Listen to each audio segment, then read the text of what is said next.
කෝණික ස්වරූපයක් තියෙනවා. දැන් කෝණිකයි. ඒතකොට කෝණික වුණාම ඒකේ අංශ 104.5ක කෝණිකින් තමයි පවතින්නේ. දැන් මෙතන අදින්න. දැන් මෙතන තියෙන ජලාණු සාමාන්‍ය විදිහට ඇදලා තියෙනවා. හැබැයි ලුයිස් විදිහට දෙනකොට මට පුළුවන් ඔක්සිජන් පරමාණු ඊළඟට හයිඩ්‍රජන් පරමාණු දෙක කෝණිකයි ජලාණු. එතන මෙතන එකසන ඉලෙක්ට්‍රෝන යුගල් දෙකක් පවතිනවා. එකසන ඉලෙක්ට්‍රෝන යුගල් දෙකක් තියෙනවා. මෙතන අංශ 104.5ක. 0.5ක කෝණයක් තමයි මෙතන තියෙන්නේ. ජලාණුවේ මේ කෝණික ස්වභාවය නිසා ඉතාමත් වැදගත් වෙලා තියෙනවා ජීවයේ පැවැත්මට හේතු වෙලා තියෙනවා. ජලාණුව රේඛීය ස්වභාවයක් තිබුණා නම් ජීවයේ පැවැත්ම නොතිබෙන්න තිබුණා. එතකොට ජලාණුව ඇසුරෙන් සමස්ත ජල පද්ධතියක් පිළිබඳව ජලාණු මිලියන ප්‍රමාණයක් බිලියන ප්‍රමාණයක් අධ්‍යයනය කරන්න පුළුවන්. කියන්නේ ජලයේ තියෙන මේක තමයි විද්‍යුත්. ඒතරාට පේනවා ඔක්සිජන් පරමාණුව හයිඩ්‍රජන් පරමාණුවෙන් කෝණිකව සම්බන්ධ වෙලා තියෙනවා සහසංජ හේතුබන්ධන දෙකකින්. එතන මොකද වෙලා තියෙන්නේ? මීට ආසන්නයේ තවත් අණුවක් තියෙන ජලාණු. මෙතන ජලාණු. මේ විදිහට ජලාණු පවතිනවා.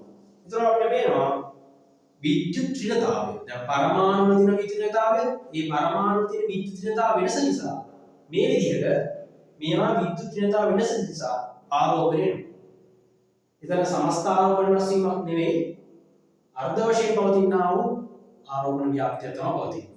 එතන මෙතන ඔක්සිජන් සහ හයිඩ්‍රජන්. ඔක්සිජන් සහ හයිඩ්‍රජන් අතර සහසන්ධි ඒක බන්ධනයේ ඔක්සිජන් වල තියෙන විද්‍යුත් ඍණතාවය හයිඩ්‍රජන් වඩා වැඩි. ඒ නිසා මොකද වෙන්නේ? මේ තියෙන බන්ධන ඉලෙක්ට්‍රෝන යුගල මේ ඔක්සිජන් දෙසට ආසන්න වෙනවා. ඉලෙක්ට්‍රෝන කියන්නේ ඍණ. ඒ නිසා මෙතන ඩෙල්ටා ඍණ තාවුඩා ඍණ ස්වභාවයක් තමයි පවතින්නේ.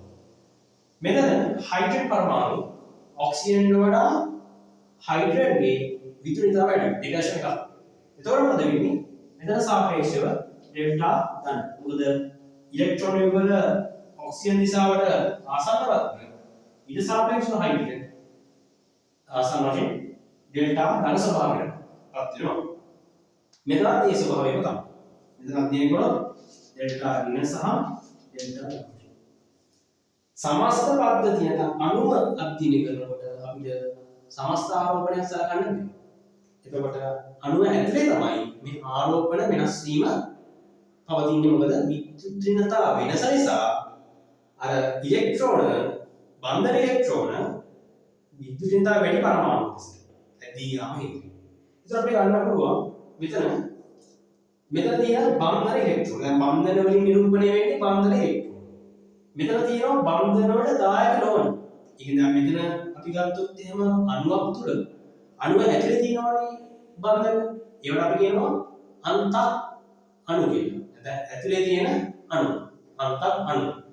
එතකොට මේ අන්තක් අණු ඒවත් මේ සහසංයෝජ බන්ධන. මේ සහසංයෝජ බන්ධන වලට දායක තියෙන ඉලෙක්ට්‍රෝන වල අපි කියනවා. දැන් මේ ඉරි කැලේ නිරූපණය වෙන්නේ ඉලෙක්ට්‍රෝන. මෙතන ඉලෙක්ට්‍රෝන යුගල, මෙතන ඉලෙක්ට්‍රෝන යුගල. එතකොට මේවා බන්ධන ඉලෙක්ට්‍රෝන.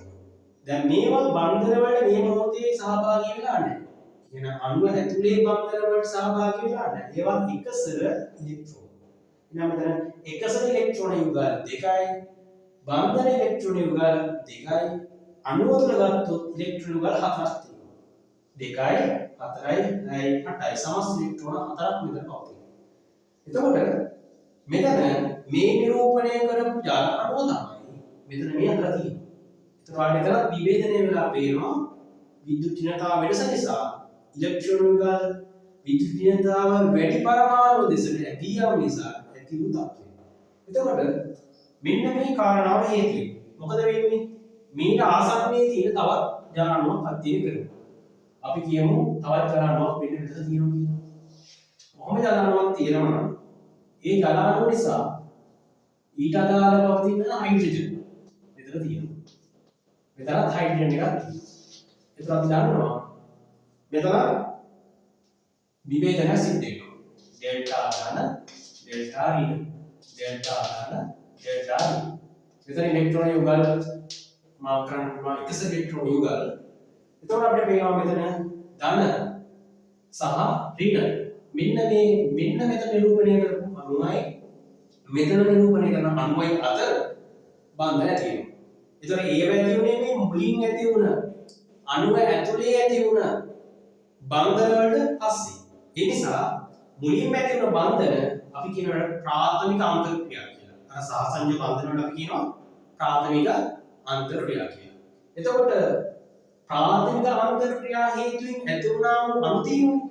ඒ අණු අතර ඇති වුණා වූ ඊළඟට ඇති වෙන බන්ධන ස්වභාවයට බලවලට අපි කියනවා ද්විතීයික අන්තර්ක්‍රියා කියලා. නැත්නම් අපි කියනවා අණු අතරේ ඇති වෙන බන්ධන අන්තර් අණුක ආකර්ෂණ බල.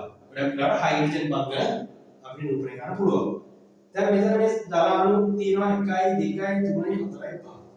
මේ ජල අණු පහට අණු අතරේ ඇති විලා තියෙන බන්ධන නිරූපණය කරලා තියෙනවා. ඒතර ඒවට අපි කියනවා අණු අතරේ නිසා අන්තර් අණුක බල, අන්තර් අණුක ආකර්ෂණ බල, එහෙම නැත්නම් වලට අපි කියනවා ද්විතීයික අන්තර්ක්‍රියා. ද්විතීයික අන්තර්ක්‍රියා. එහෙනම් දැන් පැහැදිලි ජල අණු අතර ඇතිවන්නා වූ බන්ධන කොහොමද